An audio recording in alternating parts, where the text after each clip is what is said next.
Today we have a 2011, it's a Honda CRV, and the problem we have is that we're going to actually listen to it together and you'll hear what problem it is. When you start this vehicle up, this thing is making such a racket that even if you turn the radio up inside the vehicle, you can still hear it, so it's pretty loud.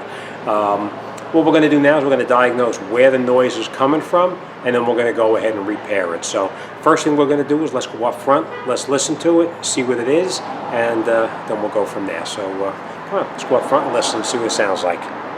Okay, I'm pretty sure you can hear that noise. It is pretty loud, so now we got to try to pinpoint where it's coming from.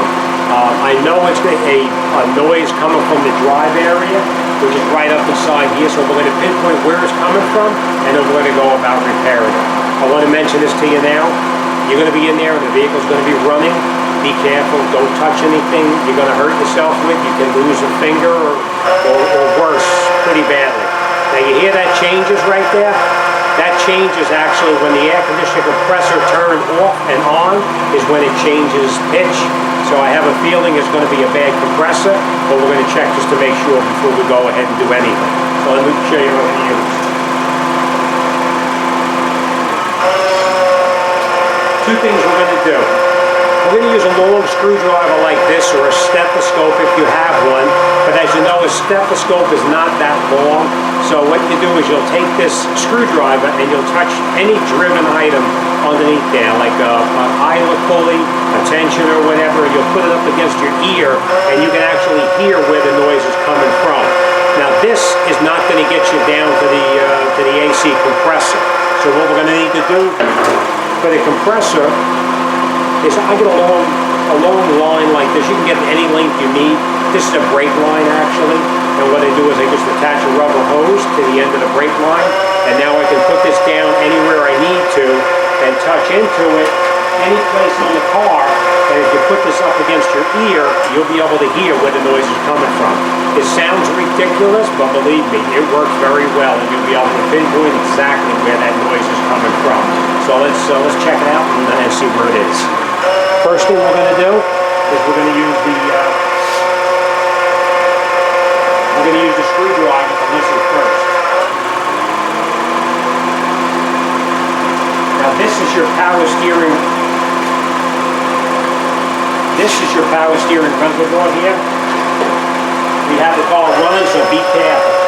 We're going to lift it up a little bit so you can move it out of your way, and then you'll get down here with this. Okay, so we know, what I do know is there is some noise coming from the tensioner. I can hear a slight noise from the tensioner. I know the tensioner is no good, but that's not the majority of the noise. The majority of the noise sounds like it's coming down further from the compressor, so we're going to use that real long one now.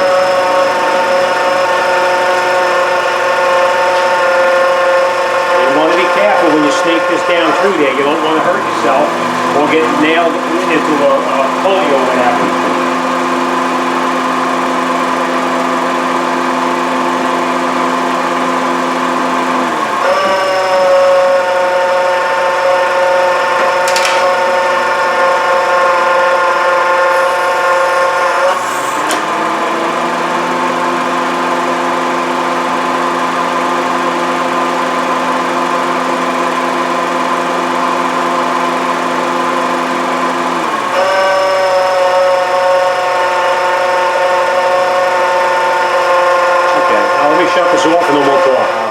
That noise is absolutely coming from the AC compressor. I had a feeling it was going to be because whenever the compressor turns on and off, you can hear the pitch change pretty drastically.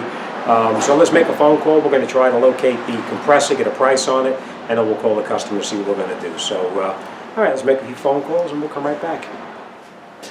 Okay, we made a few phone calls, got some prices. We spoke to the customer and we got the okay to go ahead and replace the compressor, and we also going to change the tensioner at the same time.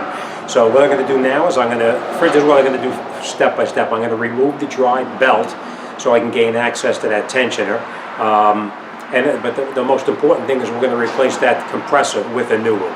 Now, this AC system has Freon in it, so we are going to suck it down into a vacuum. So we're going to vacuum out all the Freon inside the system, and then we're going to remove the compressor, put the new compressor on, put the new tensioner on, put the dry belt back on, charge it up, and then out the door, and that's what we're going to do. So all right, let me get set up, get some tools over here, and let's get started. Okay, I just want to point out that we had to take this plastic cover off underneath the bottom right up here to gain access to the compressor. Now, as you can see, once that cover is out of the way, that compressor comes out fairly easy. So let me just show you real quick. I just want to see if you can. Now, this is the compressor still attached, but listen to this. Can you hear that? Now, of course, you put the fan belt or drive belt on that and pull a little tighter, and it's going to wind up with making a tremendous amount of noise. All right, so what we're going to do now is we're going to come in here and we're going to start disconnecting the compressor, and we're going to take it out. But it's going to be tough for me to film it and do it at the same time, but this is what we're going to do. We're going to take out that 10mm bolt there. We're going to unplug this plug right here, which is for the compressor. We're going to disconnect that 10mm right there. And then if you see here, you'll see these 12mm here. Looks like 12 anyway. That one, that one, that one, and that one. And then we're going to move these lines out of the way, and we're going to pull that compressor out. So sounds easy, but we'll see how it goes. Okay, well that's it. We got it out on the floor, and you can listen to this.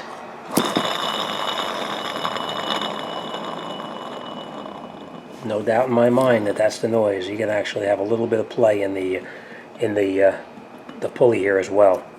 That's why it would change pitch when the compressor would turn on, because this bearing in here was no good, and it would lock up and it would give you that noise. But that's it. All right, let's get ready, grab the new one, and we're going to continue. Okay, now we have the compressor back up. You can see that I put the lines back in right here. We put new O-rings on the lines, and we lubricated them with the clean oil before we put it back in, and we tightened up the bolts that actually hold this line in and that line up there as well. So both of these are tight, and both of them have new O-rings on it, and they were lubricated before it was put back together. All right, the next thing we did is we plugged in the plug for the compressor itself, and we tightened up the 4 12mm bolts that hold the compressor in.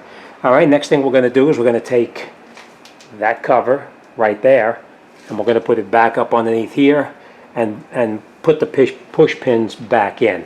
You know, with the push pins, it's quite simple. You pretty much just push them back in, like by the outside, this piece right here, and then you lock it in place with that. So I'm not going to show you that. That's very simple, but we are going to put it back up underneath here before we lower it back down. So all right, let me do that, and we're going to continue then. Okay, now, just so you know, I am going to put the drive belt back on. I don't think I'm going to be able to film it because I got to get 3 hands in there at the same time to get that tightened in. So I'm going to get the drive belt on, and then we'll connect up to the machine, pump it into a vacuum, and we'll charge it all up. So let me get the belt on, and we'll come right back. Okay, so then we got the compressor back in, we got the drive belt back on. As you can hear, I'm pumping the system down right now to get all of that contaminated air and moisture out of the system. So we're going to pump it down, and we're going to charge it back up. And you'll always, most of the time, you'll find underneath the hood, you'll find the label that'll tell you how many ounces of Freon have to go in there. We do need to charge the system up with compressor oil as well, which we will do when we charge it with Freon.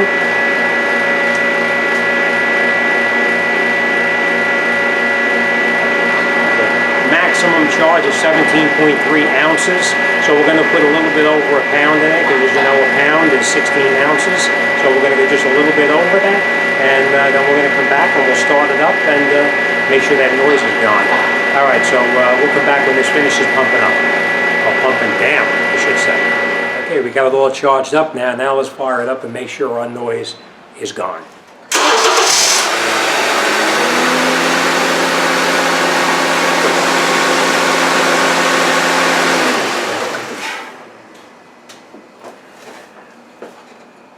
Okay, I'm not going to leave this running because you won't be able to hear me when I'm talking, but that's it. It's nice and quiet. You can hear how quiet it is now. I'm just going to let this run. I'm going to leave my lines connected. I'm going to check the pressures, the high and low side, make sure we're in the normal range, disconnect everything, take it for test drive, and then this job is done and out the door. And when the owner gets in this vehicle and starts it up, he's not even going to realize it's his vehicle. That's how quiet it is compared to how it was before.